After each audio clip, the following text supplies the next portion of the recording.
নমস্কাৰ বন্ধুসকল, আজি মই গোলাপ জামুন বনাবলৈ ওলাইছোঁ। প্ৰথমতে মই আপোনালোকক স্বাগতম জনাইছোঁ মোৰ চেনেল এছামিজ ফুড এণ্ড ব্লগলৈ। আহক মই গোলাপ জামুন কেনেকৈ বনাওঁ তাকে দেখুৱাওঁ। আজি মই আটাৰে গোলাপ জামুন বনাবৰ কাৰণে এখন টাৱাত মই তাতে ঘি অলপ দি গৰম কৰি ল'লোঁ। এতিয়া মই ঘিখিনি গৰম হোৱাৰ পিছত আটাখিনি মই ভাজিম ভালদৰে। এতিয়া মই আটাখিনি ভালদৰে ভাজি ল'ম। আটাখিনি ভালদৰে ভাজি লোৱাৰ পিছতে এখন মই প্লেটত নমাই ল'ম।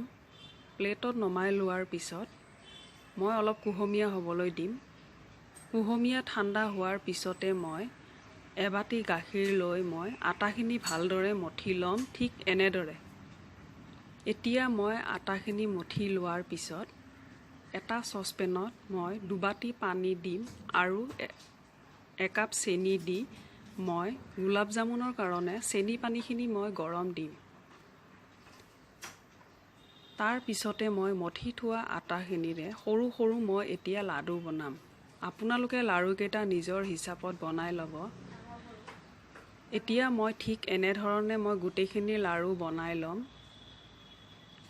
এনেধৰণে গোটেইখিনি লাড়ু বনাই লোৱাৰ পিছত এতিয়া চাওক আপোনালোকে এনেধৰণে ফেন উঠিবলৈ দিব চেনি পানীখিনি। তাৰ পিছত মই আন এটা চৌকাত মই কেৰাহীটো গৰম দিম। তাতে মই অলপ ৰিফাইন দিলোঁ। ৰিফাইনখিনি গৰম হৈছে। ৰিফাইনখিনি গৰম হোৱাৰ পিছতে মই তাত মই আটাৰ লাড়ুকেইটা এটা এটা কৰি দি যাম। গোটেইখিনি মই একেলগে নিদিওঁ। ইয়াত মই দুভাগ কৰি আধা দিম লাড়ু। তাৰ পিছত বাকীখিনি মই পিছত ভাজিম। গেছৰ ফ্লেমটো মই মিডিয়ামত ৰাখিলোঁ। এতিয়া মই লাড়ুকেইটা ধুনীয়া কৰি মই ভাজি ল'ম ডিপ জুইত। এনেকুৱা ধৰণে আপোনালোকেও ভাজি ল'ব লাড়ুকেইটা। তাৰ পিছতে মই গোটেইখিনি লাড়ু মই এখন প্লেটত নমাই ল'ম।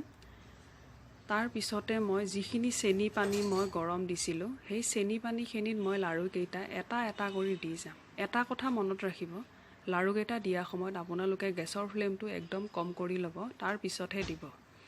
এতিয়া আপুনি গেছৰ ফ্লেমটো বঢ়াই দিব।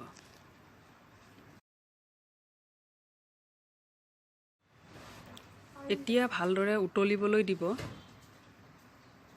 ঠিক এনেদৰে উতলাৰ পিছত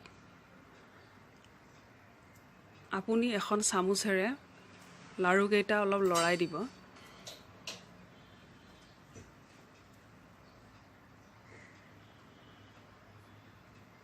এনেধৰণে চামুচেৰে লৰাই দিব। তল ওপৰ কৰি দিব লাড়ুকেইটা, যাতে চেনি পানীখিনি সকলোখিনিতে সোমাই যায়। এতিয়া আমাৰ হৈ গৈছে গোলাপ জামুন। ঠাণ্ডা হ'বলৈ দি মই আন এটা বাচনত উলিয়াই ল'ম। আপোনালোকৰ যদি মোৰ ভিডিঅ'টো ভাল লাগিছে লাইক, কমেণ্ট আৰু শ্বেয়াৰ কৰিব। লগতে ছাবস্ক্ৰাইবো কৰিব। ধন্যবাদ।